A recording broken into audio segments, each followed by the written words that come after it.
দেয় ধর। তো বাচ্চা চকলেট আর খেলনা নিয়ে ব্যস্ত থাকে, ওই ফাঁকে ডাক্তার ইঞ্জেকশন ঢুকায় দেয়। আমিও আপনাদেরকে নবীর শান আর মানের চকলেট খাওয়াবো।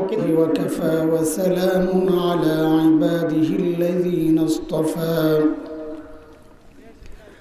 أما بعد فأعوذ بالله من الشيطان الرجيم.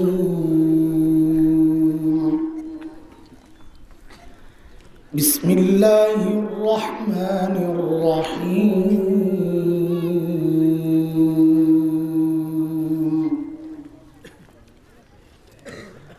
لقد من الله على المؤمنين إذ بعث فيهم رسولا من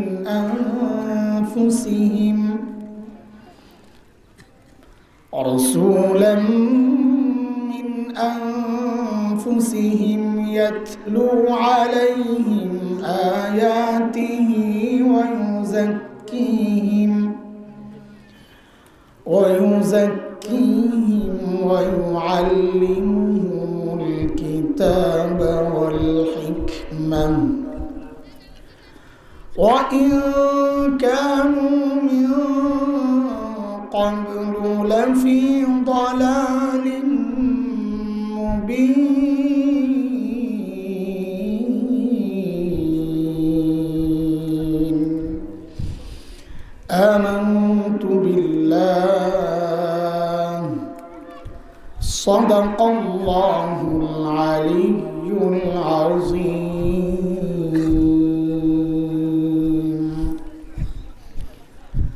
ধরমপুর খাদিমুল কোরআন পরিষদ কর্তৃক আয়োজিত তৃতীয় বার্ষিক তাফসীরুল কোরআন মহাসম্মেলনের চলতি অধিবেশনের সম্মানিত সভাপতি, উপস্থিত হযরত উলামায়ে কেরাম, মুরব্বিয়ানে আযম, দূর দূরান্ত থেকে আগত ইসলাম প্রিয় সুধী সমাজ, প্রিয় ছাত্র ভাইয়েরা, যুবক বন্ধুরা, পর্দার আড়ালের মা ও বোন, আল্লাহ সুবহানাহু ওয়া তাআলার অশেষ মেহেরবানি, করুণা, দয়া, যে মহান মালিক এমন দামি এক মজলিসে দ্বীনকে ভালোবাসার কারণে আমাকে আপনাকে উপস্থিত করেছেন, আমরা উপস্থিত হতে পেরেছি। যে মালিক এই নিয়ামতে ধন্য করলেন, ওই মালিকের শুকরিয়া আদায় করি, জবান খুলে, প্রাণ খুলে কালিমাতুশ শুকর উচ্চারণ করি, আলহামদুলিল্লাহ। মুহতারাম হাজরিন, আমি আসলে আসছি শুধু ওই ছোট ভাই দিলাওয়ারের মন একটু জয় করার জন্যে, মনটা রাখার জন্যে। আমার তো আজকে ঢাকা প্রোগ্রাম, গতকাল সিলেটেই ছিলাম। তো মাওলানা খালেদ সাইফুল্লাহ আইয়ুবী দামাত বরকাতুহুল আলিয়া সহ সবাই মিলে ধরছেন যে ঢাকা যাওয়ার আগে ধরমপুরে একটু হাজিরা দিয়া যায়। এমনি ওর মন ভাঙ্গা, মামুন লোক সব আসবে কি আসবে না, এই নিয়ে নানান পেরেশানি। তো সেই জন্য আসলে একটু হাজিরা দিতে আসা। সময় আমার হাতে একেবারেই কম, আমার 2:30টার ফ্লাইট ধরতে হবে। এই জন্য আপনাদের কাছে কিছু সময় থেকে আমি চলে যাব। বয়ান শুনবেন ইনশাআল্লাহ, আমাদের পরবর্তীরা আসবেন ইনশাআল্লাহ। তো সংক্ষেপ কিছু জরুরি কথা আপনাদের সাথে একটু আলোচনা করি। আল্লাহ তাআলা আমাদেরকে কত নিয়ামত দিয়েছেন বলেন তো, বলেন কত? অসংখ্য। কুরআন আল কারীমের সূরা নাহল, সূরা ইব্রাহিম, এই দুই জায়গায় মালিক এই কথাটা বলেছেন। মালিক বলেন, ওয়া ইন তাউদ্দু নি'মাতাল্লাহি লা তুহসুহা ইন্নাল ইনসানা লাযালুমুন কাফফার।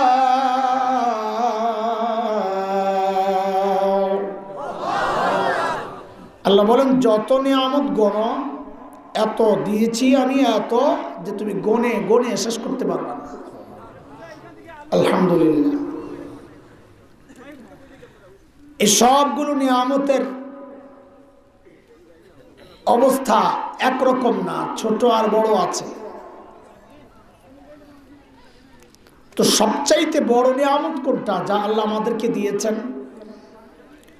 কুরআন আল কারীমের মধ্যে দুইটা নিয়ামতকে আলাদা করা গেছে যে এই দুইটা নিয়ামত সবচাইতে বড় নিয়ামত। কেন?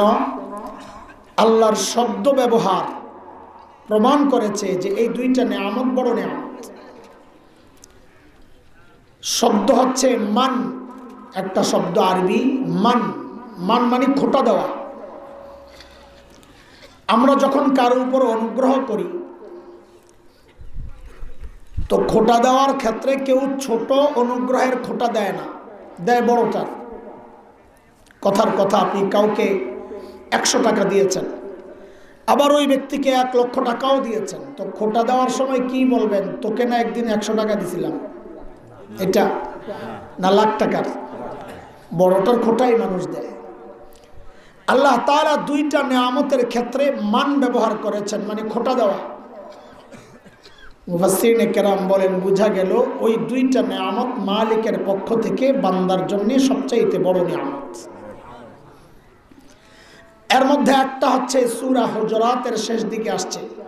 মালিক বলেন, ইয়ামুন্নুনা আলাইকা আন আসলামু কুল লা তামুন্নু আলাইয়া ইসলামাকুম বালিল্লাহু ইয়ামুন্নু আলাইকুম আন হাদাকুম লিল ঈমান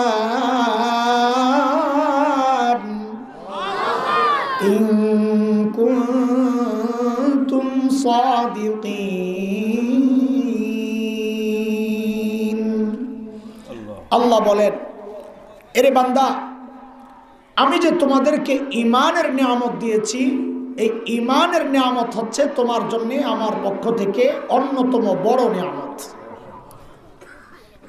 নাম্বার 1। 2 নাম্বার বড় নিয়ামত, আমি খুতবাতে শুরুতে যে আয়াতে কারিমা তিলাওয়াত করেছি সেখানে আল্লাহ বলেছেন, মালিক বলেন, লাকাদ মান্নাল্লাহু আলাল মুমিনিনা ইয বা'আসা ফীহিম রাসূলাম মিন আনফুসিহিম ইয়াতলু আলাইহিম আয়াতিহি ওয়া ইউযাক্কিহিম ওয়া ইউআল্লিমুহুমুল কিতাবা ওয়াল হিকমাহ وَإِن كَانُوا مِن قَبْلُ لَفِي ضَلَالٍ مُبِينٍ।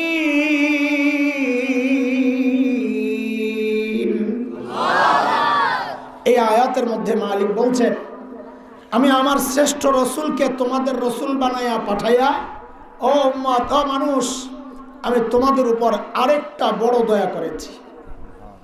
কাজী নবী হিসাবে আখরি পয়গম্বরকে নবী পায়া আমরা আল্লাহর পক্ষ থেকে আরেকটা বড় নিয়ামত পেয়েছি। বুঝে আসছেনি কথা? আমার নবী কত বড় নিয়ামত। ওই আজকে একটু নবী চেনাব ইনশাআল্লাহ। সময় তো কম, অল্প সময়ে কি বলবো চিন্তা করতেছিলাম বসে বসে। তা আজকে একটু নবী চিনাই যে আমার নবী কত বড় নিয়ামত। বলে, আমি তো নবী চিনি হুজুর। বলে, না, আপনার চুল বলে না আপনি নবী চিনেন। বলে, আমি তো নবী চিনি। বলে, না না, আপনার এই মুখ বলেন আপনি নবী চিনেন। বলে, আমি নবী চিনি তো। বলে, আপনার জামা তো বলে না আপনি নবী চিনেন। না, নবী চিনি। আরে আপনার বিবির কাপড় তো বলেন আপনি নবী চিনেন। না না, নবী চিনি তো। বলে, আরে আপনার বিয়ে শাদীর প্রোগ্রামগুলো বলে না আপনি নবী চিনেন। যদি নবী চিনতেন তো সব কিছু নবীর মতো সাজাইতেন, ইহুদি নাসারার মতো সাজাইতেন না। বোঝা গেল নবী চিনেন নাই। সংক্ষেপে একটু নবী চিনাই। আমার নবী তো এত মহান, এই সংক্ষেপ সময়ে যে চেনানো যাবে ব্যাপারটা এমন না, একটু ধারণা দাও আমার নবী কত মহান। আমাদের বড়রা বলেন আকাশের মতো তুলনা করেছেন। কার সাথে? আকাশের মতো মানে নবীর মাথাটা আকাশের মতো এত বড় আছে। আকাশের মতো মানে হচ্ছে একটা ছোট্ট শিশু যার চোখ ঠিক আছে, উন্মুক্ত আকাশ খোলা, সে যদি আকাশের দিকে তাকায় আকাশ দেখবে কিনা বলেন না? শিশুর বড়টা কিশোর যদি তাকায় দেখবে, যুবক যদি তাকায় তাও দেখবে, বৃদ্ধ যদি তাকান আরে দেখবেন কিনা? একজন বাবা যদি তাকান, দাদা আর নানা যদি তাকান, শ্বশুর তাকাইলে দেখবে না, দেখবে। বক্তা তাকাইলে, শিক্ষক তাকাইলে, সমাজ সেবক তাকাইলে, সেনাপতি যদি তাকায় তাও দেখবে। শুধু দেখবে না প্রেসিডেন্ট, তাও দেখবে। ও তাইলে এবার বুঝেন আমার নবীকে কেন আকাশের সাথে তুলনা করা হয়েছে।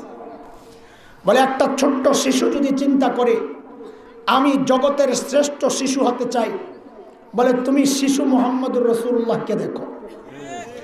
একটা কিশোর যদি চিন্তা করে আমি জগতের শ্রেষ্ঠ কিশোর হতে চাই, বলে তুমি কিশোর মুহাম্মদুর রাসূলুল্লাহর দিকে তাকাও। একটা যুবক যদি চিন্তা করে আমি জগতের শ্রেষ্ঠ যুবক হতে চাই, বলে তুমি যুবক মুহাম্মদুর রাসূলুল্লাহকে অনুসরণ করো। একজন বৃদ্ধ যদি চিন্তা করে আমি শ্রেষ্ঠ বৃদ্ধ হতে চাই, বলে তুমি বৃদ্ধ মুহাম্মদুর রাসূলুল্লাহকে অনুসরণ করো। একজন বাবা যদি চিন্তা করেন আমি শ্রেষ্ঠ বাবা হতে চাই, বলে তুমি বাবা মুহাম্মদুর রাসূলুল্লাহকে অনুসরণ করো। একজন দাদা আর নানা যদি চিন্তা করেন শ্রেষ্ঠ দাদা আর নানা হতে চাই, বলে তুমি নানা মুহাম্মদুর রাসূলুল্লাহকে অনুসরণ করো। একজন শিক্ষক যদি চিন্তা করেন শ্রেষ্ঠ শিক্ষক হতে চাই, বলে তুমি শিক্ষক মুহাম্মদুর রাসূলুল্লাহকে অনুসরণ করো। একজন শ্বশুর যদি চিন্তা করেন শ্রেষ্ঠ শ্বশুর হতে চাই, বলে শ্বশুর মুহাম্মদুর রাসূলুল্লাহকে অনুসরণ করো। একজন সমাজ সেবক যদি চিন্তা করেন শ্রেষ্ঠ সমাজ সেবক হতে চাই, বলে সমাজ সেবক মুহাম্মদুর রাসূলুল্লাহকে অনুসরণ করো। একজন সেনাপতি যদি চিন্তা করেন শ্রেষ্ঠ সেনাপতি হতে চাই, বলে তুমি সেনাপতি মুহাম্মদুর রাসূলুল্লাহকে অনুসরণ করো। একজন রাষ্ট্রনায়ক যদি চিন্তা করেন ইতিহাসের শ্রেষ্ঠ রাষ্ট্রনায়ক হতে চাই, বলে রাস্তা একটাই, বিকল্প কোনো রাস্তা নাই, কোনো ইজন নাই, কোনো পদ্ধতি নাই, একটাই পথ, রাষ্ট্রনায়ক মুহাম্মদুর রাসূলুল্লাহকে অনুসরণ করো। আমার নবী এত বিশাল ব্যক্তিত্ব, যে যেই জায়গা থেকে আমার নবীকে অনুসরণ করে সে তার জায়গার শ্রেষ্ঠ রাস্তা পাওয়া যায়। একটা উদাহরণ শোনেন, তাইলে কথাগুলো বোঝা সহজ হবে। ছোট্ট করে বলি, একজন বাবা অঢেল সম্পদের মালিক, টাকা পয়সার অভাব নাই, তার একটাই মেয়ে। বাবারা মেয়েদেরকে একটু বেশি আদর করে, মানে দেখায় আর কি, আদর তো সবার লাগেই লাগে। মেয়েরাও বাবার সাথে একটু খাতির বেশি থাকে, এটা যার মেয়ে আছে সে জানে। তো বাবার সম্পদের অভাব নাই, ধনী বাবার মেয়ে, তার আহ্লাদ তো একটু বেশি। আবার মেয়েও একটা, আহ্লাদ তো আর একটু বেশি। আবার মেয়েটা সুন্দরী, তো আহ্লাদ তো আর একটু বেশি। মেয়ের বিয়ের বয়স হয়েছে, এক লোক আসছে বিয়ের প্রস্তাব নিয়ে। তো মেয়ের বাবা জিজ্ঞেস করে আপনি কে? তো এই লোক বলে, ঘটক বলে আমি ছেলের খালু। কে? খালু। আর তো মেয়ের বাবা গেছে খেপা, আমার মেয়ের সস্তা পাইছেন মিয়া, খালু আইছেন প্রস্তাব লইয়া। তো বলে কে আসবে? বলে ছেলের বাবাকে পাঠান, ভাবসাব আছে না। আচ্ছা ঠিক আছে। তো ছেলের বাবা গেছে, যাওয়ার পর এখন নানান কথা জিজ্ঞেস করে, ছেলের নাম কি, বাপের নাম কি, ছেলের হাইট কত, চেহারা কেমন, কালার কেমন, বাড়ি কেমন, মাকে, বাবাকে, দাদাকে, বংশ কি, বন্ধু বান্ধব কারা, সব খবর নিছে। স্বাভাবিক, ওই যে আহ্লাদওয়ালা মাইয়া, সব খবর টবর নিয়া পছন্দ হয়েছে। এখন বিয়ে দিবে। মেয়ের বাবা বাজার সদাই করে মেয়েকে বিয়ে দিবে। আচ্ছা বলেন তো, এই বাবা যার সম্পদের অভাব নাই, খরচেরও জায়গা নাই, মেয়ে তো একটাই, এই বাবা যখন মার্কেট করবে দামি জিনিস কিনবে না কম দামি? শাড়ি দেয় তো সবচেয়ে দামি, গয়না দেয় তো সবচেয়ে দামি গয়না, প্রসাধনী দেয় তো সবচেয়ে দামি সুন্দর প্রসাধনী। এই কথাটা বুঝে আসছেনি আপনাদের? এমনটাই তো হয় নাকি? ঠিক আল্লাহ সুবহানাহু ওয়া তাআলা তার প্রিয় হাবিব সাল্লাল্লাহু আলাইহি ওয়াসাল্লামকে দুনিয়ায় পাঠানোর ক্ষেত্রে এসব বিষয় লক্ষ্য করেছেন। শুরুতেই মালিকের সিদ্ধান্ত, আমি আমার নবীকে দুনিয়ায় ফ্রিতে পাঠাবো না। আমার নবীর দাম আছে, ফ্রি জিনিসের দাম থাকে না। এটা মানুষের নেচার।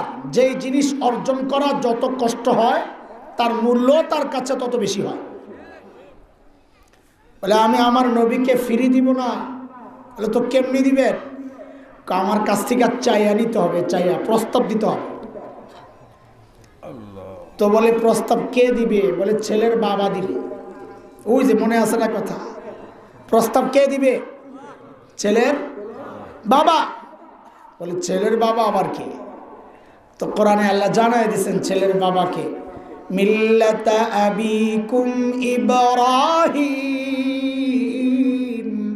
হুয়া সাম্মাকুমুল মুসলিমিন।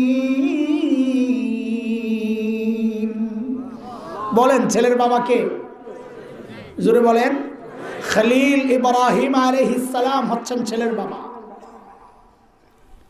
বলে খলিল প্রস্তাব আপনাকে দেওয়া লাগবে। খলিল ইব্রাহিম যখন বাইতুল্লাহ বানান, এত মহান কাজ, এত মহান কাজ আল্লাহ খলিলের দিলের মধ্যে ঢুকায়া দিয়েছেন। খলিল, এত বড় একটা কাজ আপনি করেছেন, আমি আপনাকে পুরস্কার দিতে চাই। কি চাইবেন? চান আমার কাছে, চান। আল্লাহ দিলে ঢুকায়া দিয়েছেন। খলিল চিন্তা করেছেন, সারা জীবন চেয়ে চেয়ে পাইলাম জমজমওয়ালা ইসমাইল। কারে পাইছে?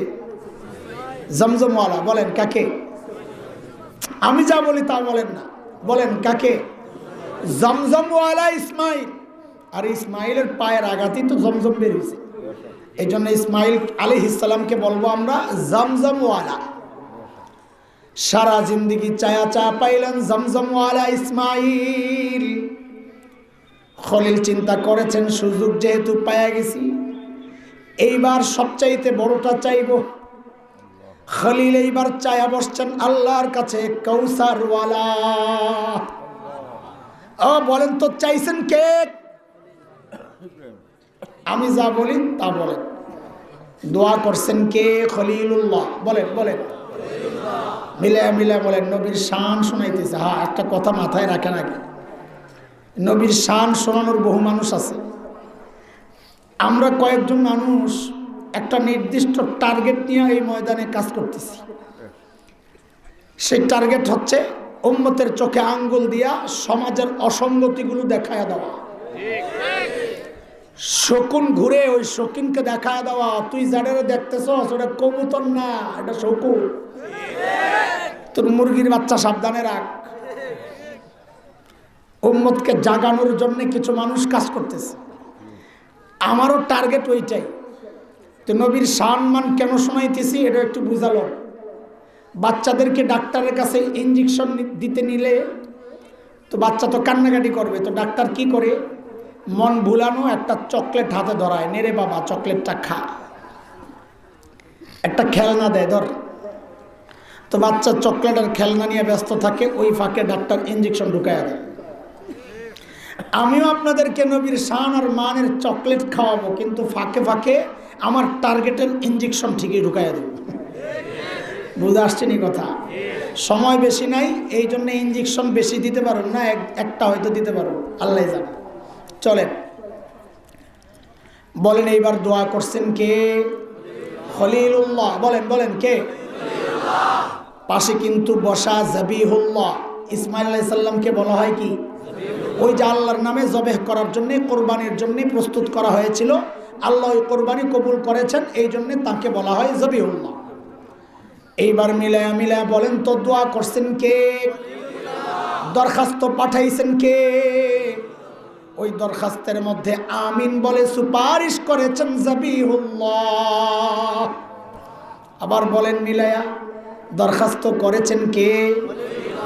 সুপারিশ করেছেন কে? যেই অফিসে বসে বসে কারবার চলছে ওই অফিসের নাম হইল বাইতুল্লাহ। আবার মিলায়া বলেন, দোয়া করছেন কে? সুপারিশ করছেন কে? অফিসের নাম কি? আল্লাহ বলেন খলিলুল্লাহ দোয়া করেছেন বাইতুল্লাহ বসে বসে, জবিহুল্লাহ আমিন বলেছেন, দোয়া মঞ্জুর, দোয়া মঞ্জুর। আমিও পাঠায়া দিলাম হাবিবুল্লাহ। যান আপনি, একটু দাঁড়ান নবী আমার, একটু দাঁড়ান, যাইয়েন একটু দাঁড়ান। বলে কি হয়েছে?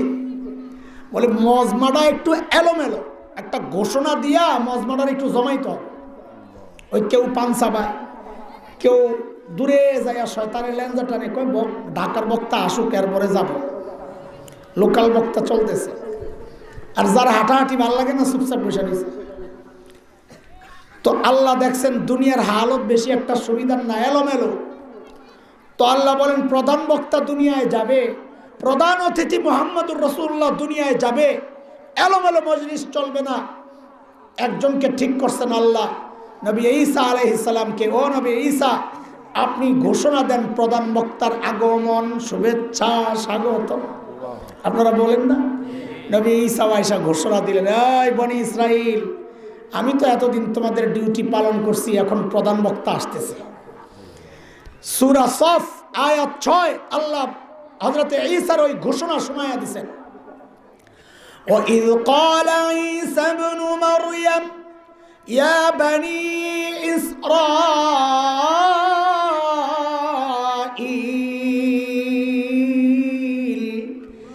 إِنِّي رَسُولُ اللَّهِ إِلَيْكُمْ مُصَدِّقًا لِمَا بَيْنَ يَدَيَّ مِنَ التَّوْرَاةِ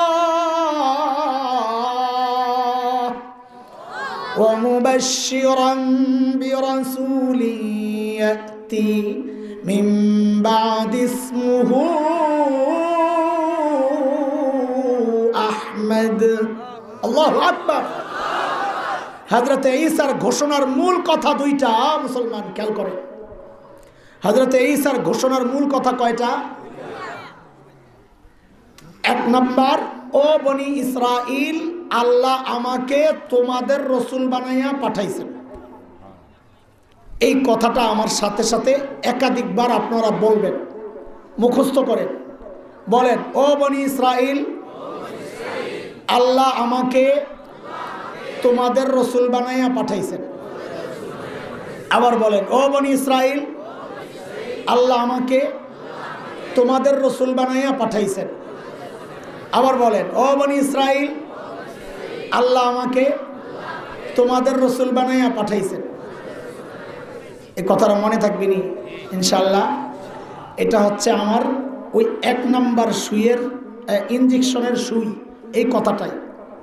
আমি যখন ইনজেকশন দিব তখন বলবো এই সুইটা বের করে, মনে থাকবে ইনশাল্লাহ।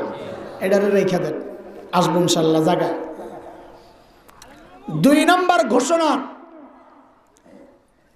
শোনো বনি ইসরাইল, আমি তোমাদেরকে সুসংবাদ শোনাচ্ছি, আখেরি পয়গম্বর, প্রধান অতিথি, দুনিয়ার প্রধান বক্তা মুহাম্মদুর রাসূলুল্লাহ দুনিয়ায় আসতেছে, যার নাম হবে আহমদ। কি নাম? আয় হায়, নবী আলাইহিস সালাম রে যে আল্লাহ কি সুন্দর সুন্দর নাম দিয়েছেন। ওই যে বাবার কথা মনে করেন, আমার নবীকে আল্লাহ যা দিয়েছেন তো সেরাটা দিয়েই সাজাইয়া পাঠাইছেন।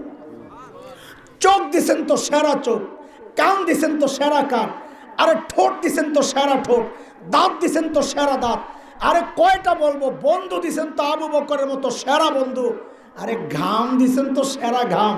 আমার আর তোমার ঘামের দুর্গন্ধে কাছে দাঁড়ে কেউ বসতে পারে না। আর নবীর ঘাম সাহাবায়ে কেরাম সংগ্রহ করতেন কেন?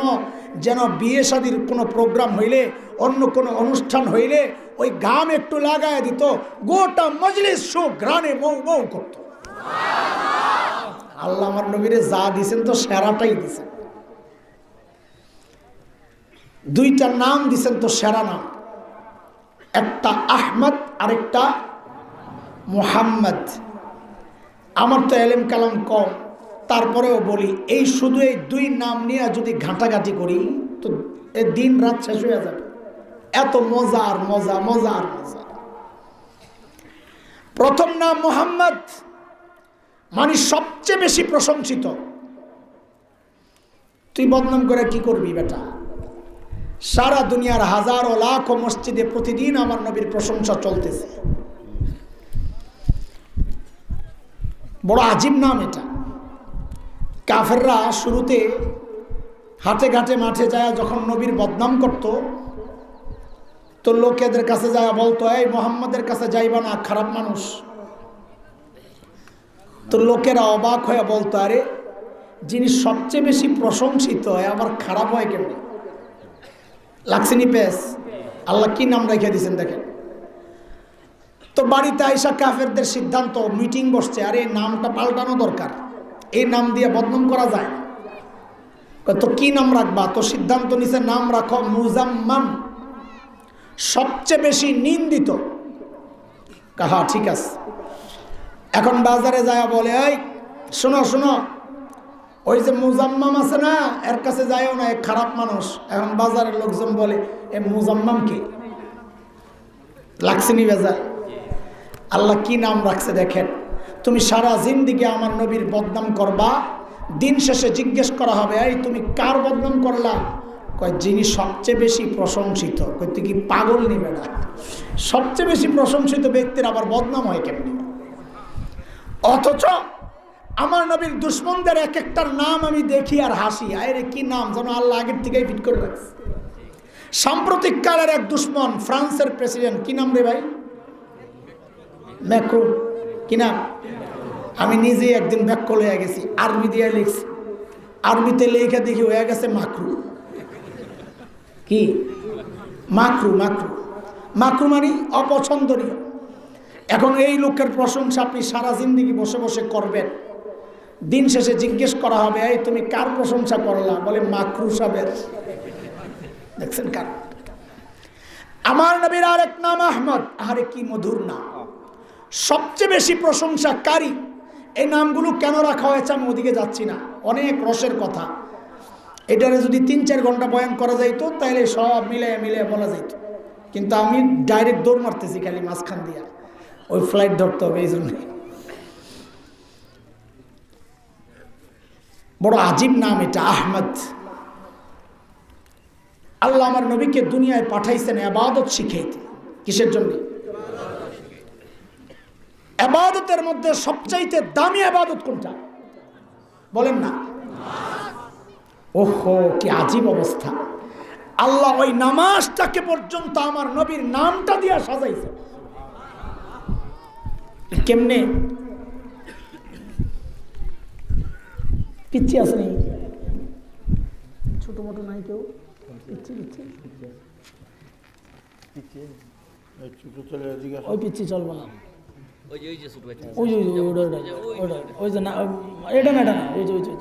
মাদ্রাসার ছাত্র।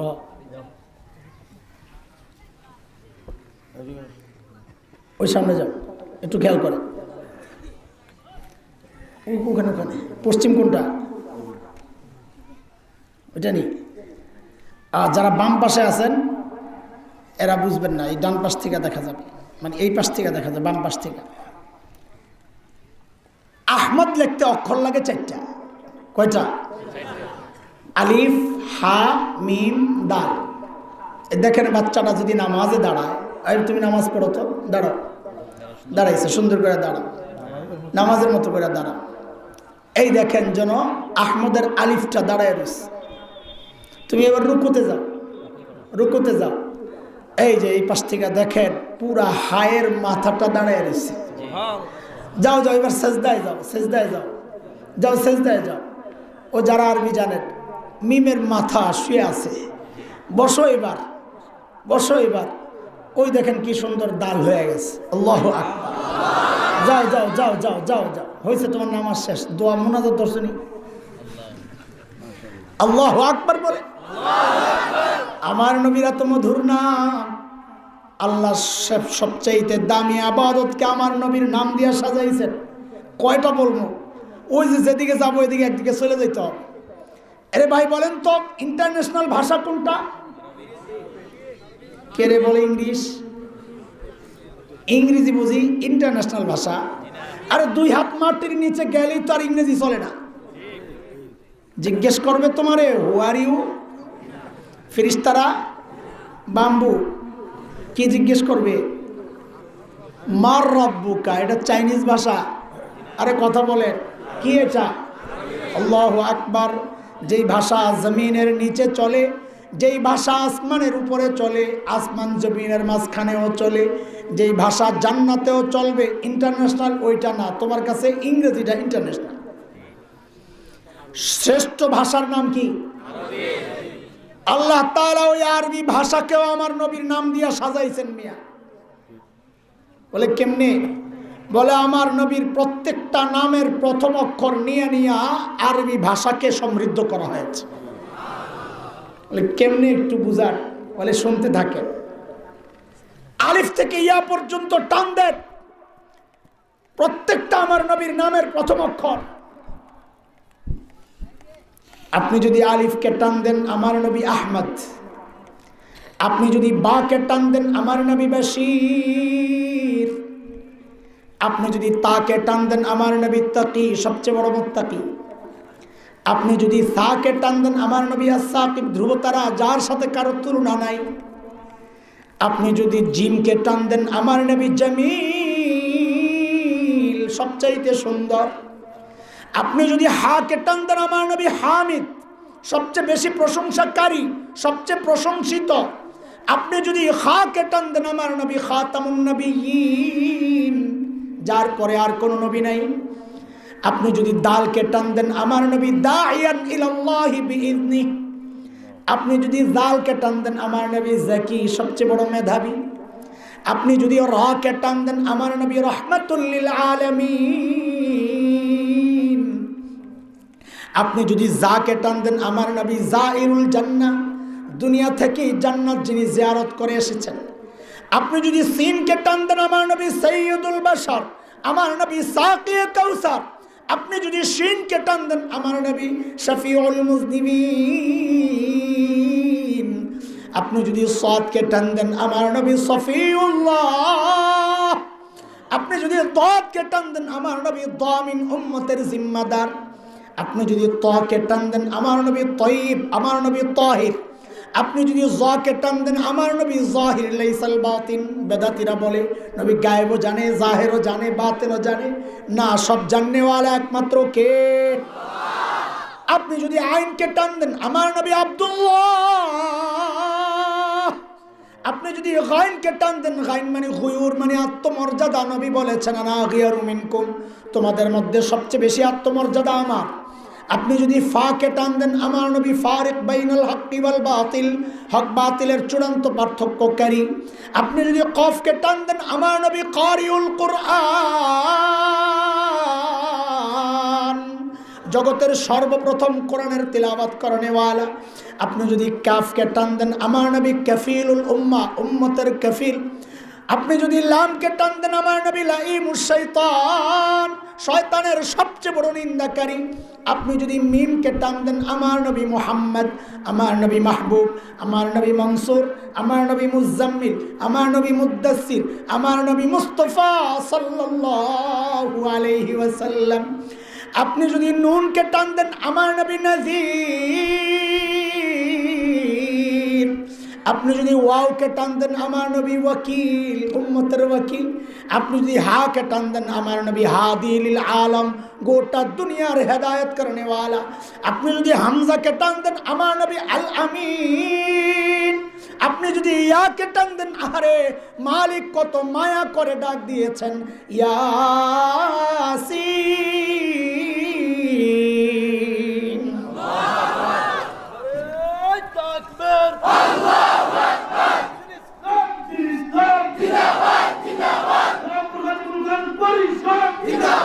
মোহতারাম হাজিরিন,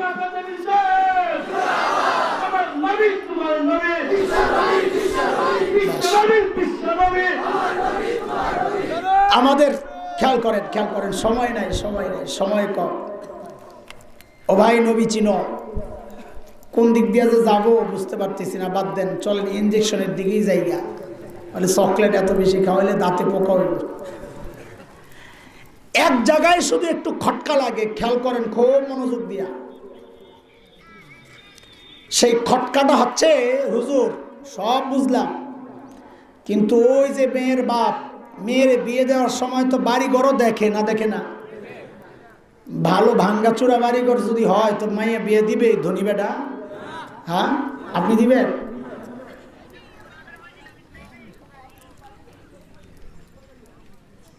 এই এক জায়গায় শুধু খটকা যে আল্লাহ তাআলা নবীকে দুনিয়ায় পাঠানোর ক্ষেত্রে তো এটা লক্ষ্য করেন নাই। দুনিয়ার সবচাইতে সুন্দর জায়গা, ওখানে তো নবীরে পাঠান নাই।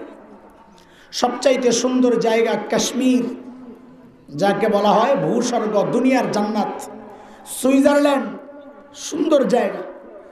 আল্লাহ আমার নবীকে ওই সমস্ত সুন্দর এলাকায় না পাঠাইয়া জাজিরাতুল আরব, আরব ভূখণ্ড, যেখানে পানি নাই, খাওয়া নাই, বৃক্ষ লতাহীন, জলশূন্য বালুকাময় জায়গা, ফল নাই, ফসল নাই, পানি নাই, সবজি কিচ্ছু নাই, এমন জায়গায় আল্লাহ আমার নবীকে কেন পাঠাইলেন? সুন্দর জায়গায় পাঠাইতে পারতেন না? বলেন, এটা হচ্ছে প্রশ্ন। চলেন একটু হল করি। এই হল করতে গেলেই আমার ইঞ্জেকশন বেরিয়ে, সেটা হচ্ছে জাজিরাতুল আরবকে যদি মানচিত্রের মধ্যে দেখেন, বিশ্ব মানচিত্রের মধ্যে, তো দেখবেন জাজিরাতুল আরব, পুরো আরব ভূখণ্ডটা তিন দিকে পানি, শূন্য, লোহিত সাগর, আরব সাগর, এগুলা দিয়ে ঘেরাও করা। একদিকে শুধু লেগে আছে জর্ডান, সিরিয়া, ইরাক, ওই দিক থেকে একটু লেগে আছে ভূমির সাথে, তিন দিকে পানি। ঠিক যেন মানব দেহের যে কলব, হার্ট, মানব দেহের হার্টের অবস্থানটা যেমন তিন দিক শূন্য, একদিক ঝুলে আছে রক্তক দিয়ে, শরীরের সাথে লেগে আছে, তিন দিক খালি। এই জন্যে বিজ্ঞানীরা জাজিরাতুল আরবের নাম দিছে জিওগ্রাফিক হার্ট। এটা গোটা মানচিত্রের হার্ট মধ্যে, হার্টের অবস্থা যেমন জাজিরাতুল আরব, আরব দ্বীপের অবস্থানটাও তেমন। একটু সূক্ষ্ম কথা, বুঝলে ভাল লাগবে, খেয়াল করে। আল্লাহ আমার নবীকে ওই সুন্দর সুন্দর জায়গায় না পাঠাইয়া ওই হার্টে কেন পাঠাইলেন? এটাও বুঝার জিনিস। কিসের জিনিস? খেলার জিনিস না। এখন তো বড় সময়, মুসিবতের সময় যাচ্ছে। ওলামায়ে কেরাম চায় বুঝাইতে, আর ওই ফাজিলগুলা চায় খেলতে। ওলামায়ে কেরাম বলে বুঝো, এরা কয় আসো খেলা হবে। গাদা, এটা খেলার জিনিস না, বুঝার জিনিস। মস্তিষ্ক বিকৃত হইলে এই কথা বলতে পারে। নবী দুনিয়ায় আসার আগ পর্যন্ত যত দার্শনিক ছিল দুনিয়ায়, তৎকালীন সমৃদ্ধ দর্শন ছিল গ্রিক দর্শন, রোমান দর্শন, মিশরীয় দর্শন, বাগদাদি দর্শন, পারস্য দর্শন, সব দার্শনিকদের বক্তব্য ছিল তখন মানুষকে নিয়ন্ত্রণ করে তার ব্রেন। কে? সর্বপ্রথম গোটা দুনিয়ার দার্শনিকদের বিরুদ্ধে দাঁড়ায়া মরুদুলাল মুহাম্মদুর রাসূলুল্লাহ সাল্লাল্লাহু আলাইহি ওয়াসাল্লাম ঘোষণা করেছিলেন যে না, মানুষকে তার ব্রেন নিয়ন্ত্রণ করে না, মানুষকে নিয়ন্ত্রণ করে তার হার্ট। নবী ঘোষণা দিলেন, আলা ইন্না ফিল জাসাদি মুদগাহ ইযা সালুহাত সালুহাল জাসাদু কুল্লু ওয়া ইযা ফাসাদাত ফাসাদাল জাসাদু কুল্লু আলা ওয়া হিয়াল কলব। আরে আমার উম্মত, মানব দেহে একটা গোশতের টুকরা আছে। ওই গোশতের টুকরা যদি ঠিক হয়ে যায়, গোটা বডি ঠিক হয়ে যাবে। ওই গোশতের টুকরায় যদি পচন ধরে, গোটা বডি নষ্ট হয়ে যাবে। ওই গোশতের টুকরাটা হচ্ছে কলব। কলব, হার্ট। কি কলব? এটা তো পীর বুজুর্গরা আত্মা পরিশুদ্ধের ব্যাপারে এই হাদিসটা ওয়াজে বলে। আমি তো পিসাব না, আমি আরেক জায়গায় এটারে কামে লাগাই। সেটা হচ্ছে আল্লাহ তাআলা আমার নবীকে হার্টে কেন পাঠাইছেন? কারণ নবী আমার, আপনি একমাত্র বিশ্ব নবী। বলেন দুনিয়ায় বিশ্ব নবী কয়জন? এটা বলেন বারবার, বিশ্ব নবী কয়জন? আমার নবী একমাত্র বিশ্ব নবী। গোটা বিশ্বের জন্য আল্লাহ আমার নবীকে পাঠাইছেন। বলে আমার নবীকে আল্লাহ ওই সাইডে সুইডে না পাঠাইয়া ওই হার্টে কেন পাঠাইছেন? বলে নবী আপনি ওই জাজিরাতুল আরব হার্টে মেহনত করেন। হার্ট যদি ঠিক হয়ে যায়, ইদা সলুহাত, হার্ট যদি ঠিক হয়ে যায় গোটা বডি ঠিক হয়ে যাবে। এর চরম বাস্তবতা হচ্ছে আজকের দুনিয়ার ওই জাজিরাতুল আরব, আরব বিশ্বের মুসলমানদের ইমান আকিদায় পচন ধরেছে, যার কারণে গোটা দুনিয়ার বডির মধ্যে পচন ধরেছে। আরব বিশ্বের মুসলমান ঠিক হয়ে গেলে এখনো গোটা দুনিয়া শাসন করবে মুসলমানরা। ওই যে নবী বলেছেন আলা ইন্না ফিল জাসাদ, এখানে জাসাদ শরীর মানে গোটা দুনিয়ার শরীর। আলা ইন্না ফিল জাসাদি মুদগা, একটা টুকরা আছে জাজিরাতুল আরব, ইদা সলুহাত, এটা যদি ঠিক হয়ে যায় সলুহাল জাসাদু কুল্লু। এই জন্য আল্লাহ আমার নবীকে কাশ্মীরে পাঠান নাই, আমার নবীকে সুইজারল্যান্ডে পাঠান নাই, আল্লাহ পাঠাইছেন হার্টের মধ্যে, যে আপনি হার্টে মেহনত করেন। হার্ট ঠিক হয়ে গেলে গোটা দুনিয়ার বডি ঠিক হয়ে যাবে। বুঝে আসছেনি কথা? ইঞ্জেকশন দিতেছি না, আসতেছে, অপেক্ষা করে বুঝাইয়া বুঝাইয়া আগে যেতেছে। এটা একটা উদাহরণ দিয়ে বুঝেন, দুইটা উদাহরণ দিব তাইলে বুঝে আপনাদের জন্য সহজ হবে। এক নম্বর উদাহরণ, একটা বড় পুকুর, এই পুকুরের ঠিক মাঝখানে একটা ঢিল ছুঁড়েছেন। মনোযোগ না থাকলে বুঝবেন না, একটু সূক্ষ্ম কথা। মাঝখানে একটা ঢিল ছুঁড়লে ঢেউটা সমান তালে চারদিকে ছড়াবে, তাই না? কিন্তু যদি আপনি একদিকে মারেন তো ঢেউটা একদিকে তো দ্রুততার সাথে এবং শক্তিশালী ভাবে লাগবে, আরেক দিকে যাইতে যাইতে ঢেউটা দুর্বল হবে, দেরি হয়ে যাবে। আমার নবী যেহেতু একমাত্র বিশ্ব নবী, এই জন্য আল্লাহ আমার নবীকে দুনিয়ার মাঝখানে পাঠাইছেন। কেন? যেন হেদায়েতের নূর সমান তালে চারদিকে ছড়ায় যায়।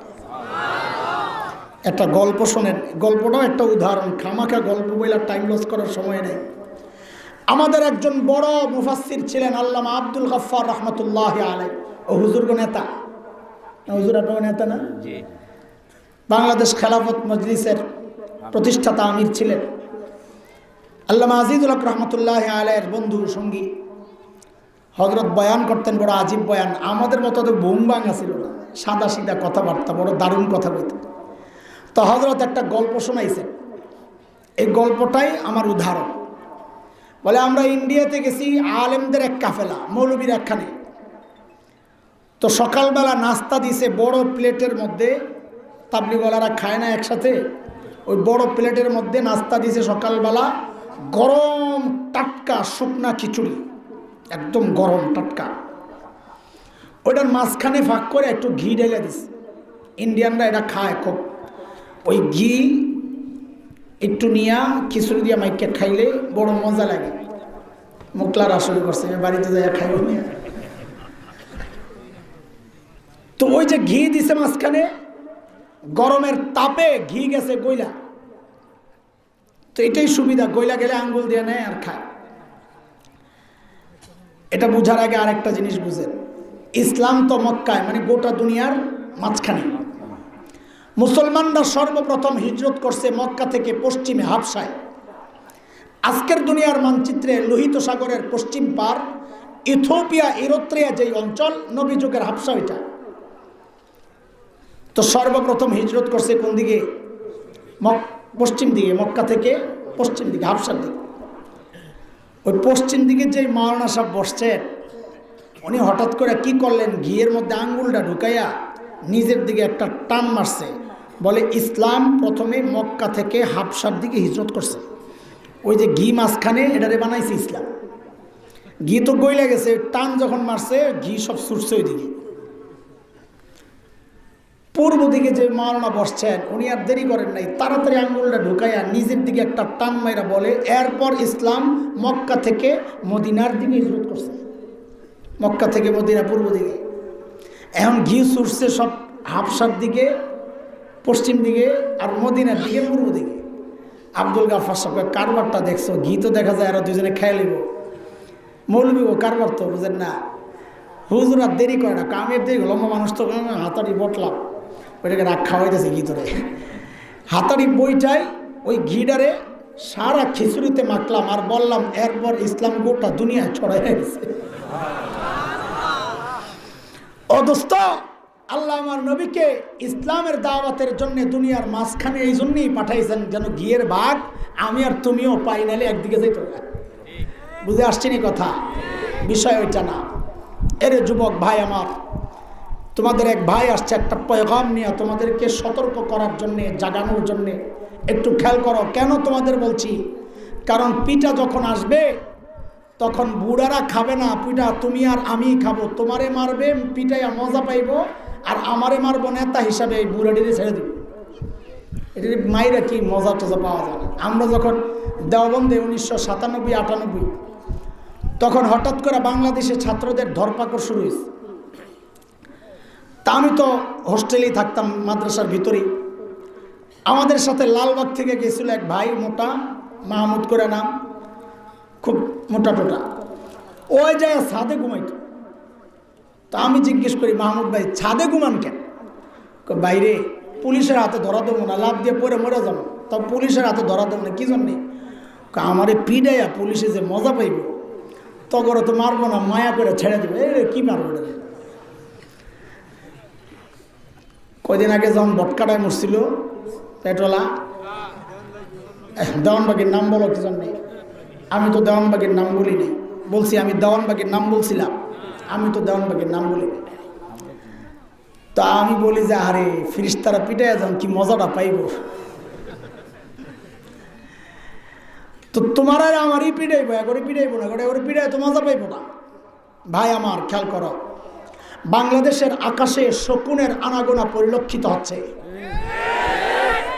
ছবলের অপেক্ষায় বিভিন্নভাবে চক্রান্ত চলছে। এর মধ্যে একটা হচ্ছে বাংলাদেশের কিছু অঞ্চল দুর্বৃত্তদের কবলে। উত্তরবঙ্গ পার্বত্য অঞ্চল,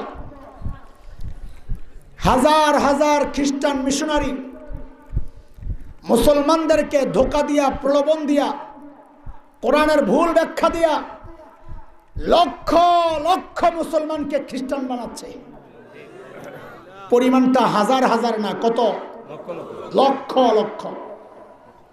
অবাক করা অবস্থা। গত কয়েক বছর আগে আমরা এক কাফেলা গেলাম দিনাজপুর। সেখানে শত শত গির্জা, মিশনারিদের আস্তানা, বিশাল এরিয়া নিয়া দুর্ভেদ্য এক একটা জনঘাঁটি এইরকমভাবে তারা তৈরি করেছে। আমরা গেলাম দাওয়াতি কাফেলা নিয়ে, যে ভাইরা মুরতাদ হয়ে গেছে, খ্রিস্টান হয়ে গেছে, তাদেরকে ইসলামে ফেরত আনার জন্য। মিশনারিদের পক্ষ থেকে পুলিশকে রিপোর্ট করা হলো যে ঢাকা থেকে কিছু মৌলবি আসছে, এদের মতিগতি ভালো না, মারামারি হবে, রক্তারক্তি হবে। পুলিশ আমাদেরকে তলব করলো, ভাই আপনারা কারা? তা আমরা বললাম, ভাই আমরা নিরীহ মানুষ, দাওয়াত দিতে আসছি, মারামারি আমরা পারি না, জানি না। তখন পুলিশ আমাদেরকে একটা প্রশ্ন করেছে, ভাই আমি আগেই বলিনি, ওই পুলিশের প্রশ্ন যখন আপনাদেরকে শোনাবো তখন আপনাদের কারো কারো মাথায় ঢুকতে পারে, হ্যাঁ পুলিশের কথাটা তো ঠিকই আছে। কি প্রশ্ন? খুব মনোযোগ।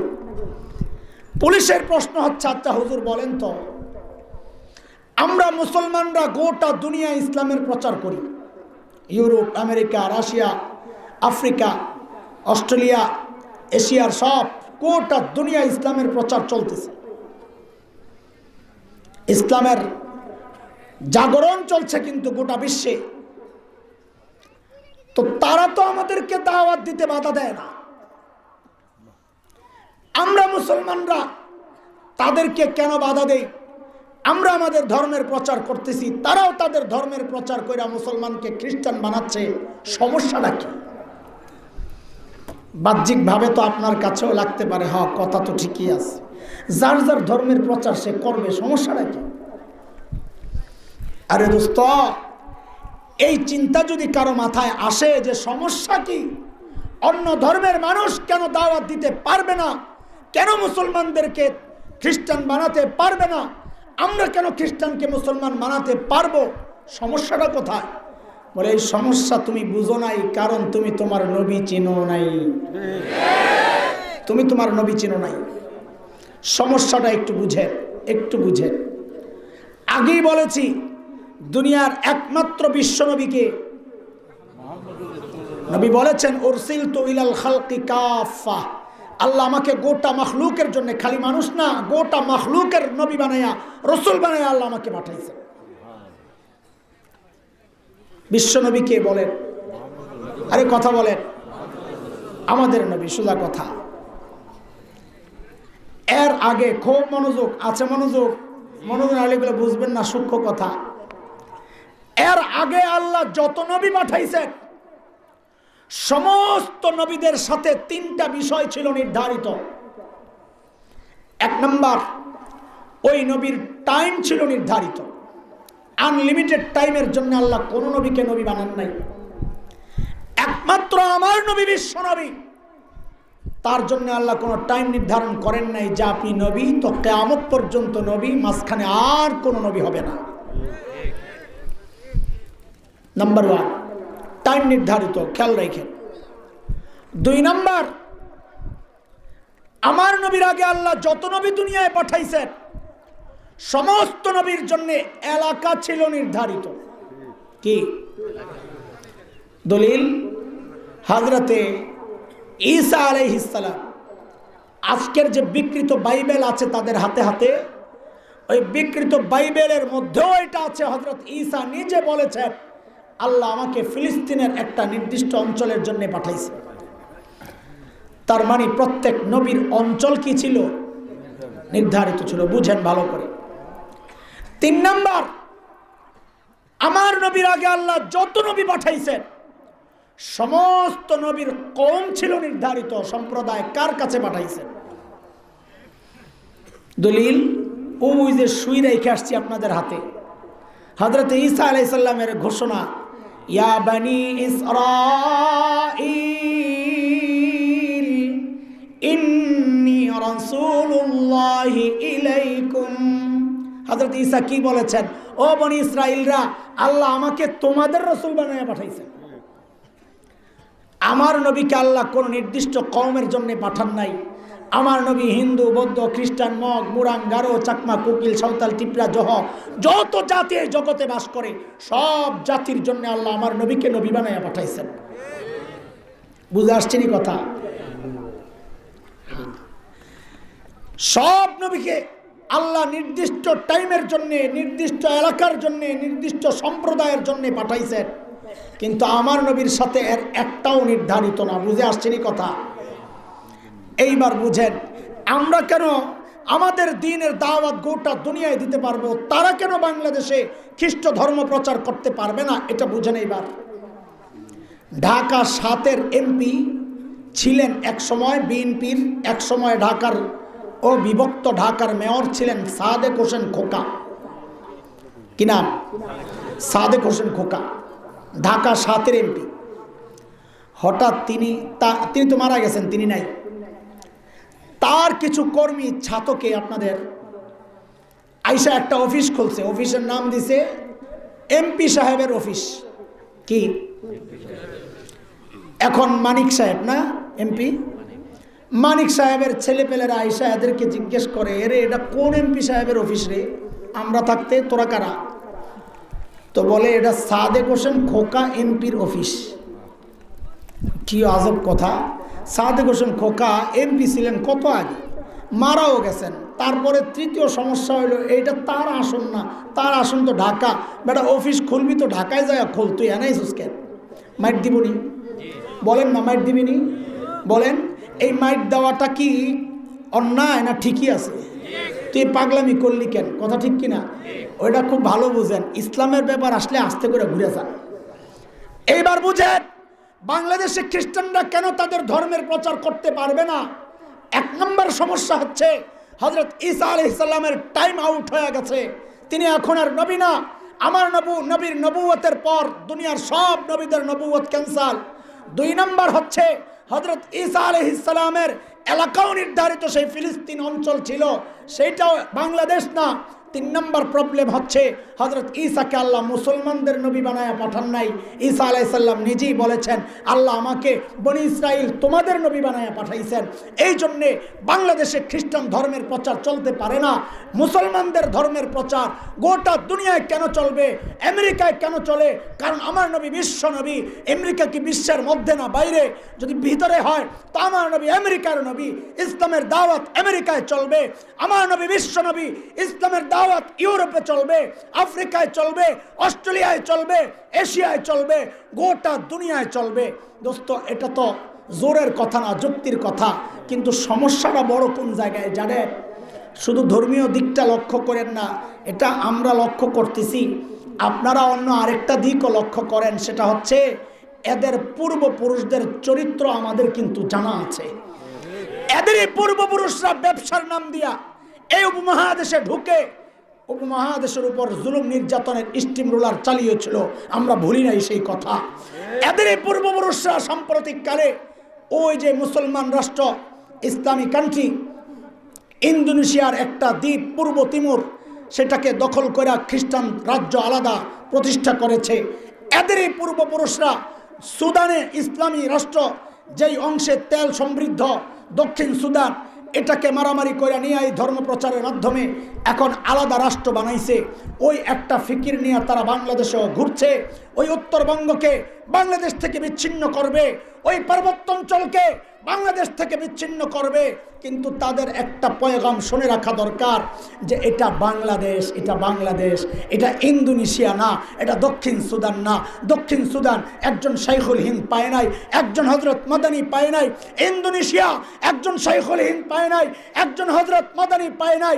এই উপমহাদেশ হযরত শাইখুল হিন্দের মতো এইরকম বিপ্লবী বুজুর্গ পেয়েছে, হযরত মাদানীর মতো এইরকম বিপ্লবী বুজুর্গ পেয়েছে।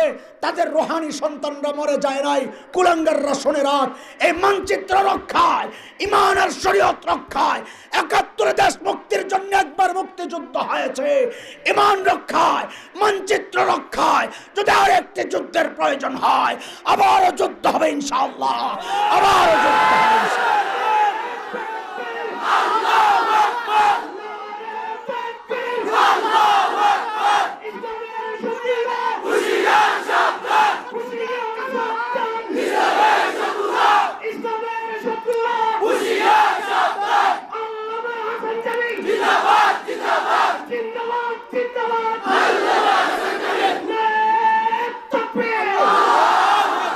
মোহতারাম হাজরিন, আমার তো আরও 15 মিনিট আগে ছাড়ার টাইম ছিল, নাহলে ফ্লাইট মিস করবো। আজকে ইঞ্জেকশন একটাই দিয়ে গেলাম।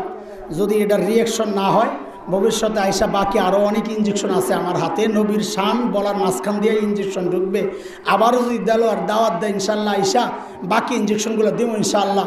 সে পর্যন্ত আপনারা সবাই ভালো থাকেন, আমিন। ওয়া আখিরু দাওয়ানা আলহামদুলিল্লাহ।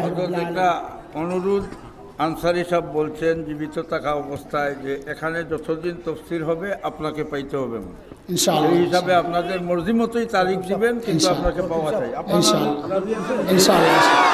আসসালামু আলাইকুম রহমতুল্লাহ।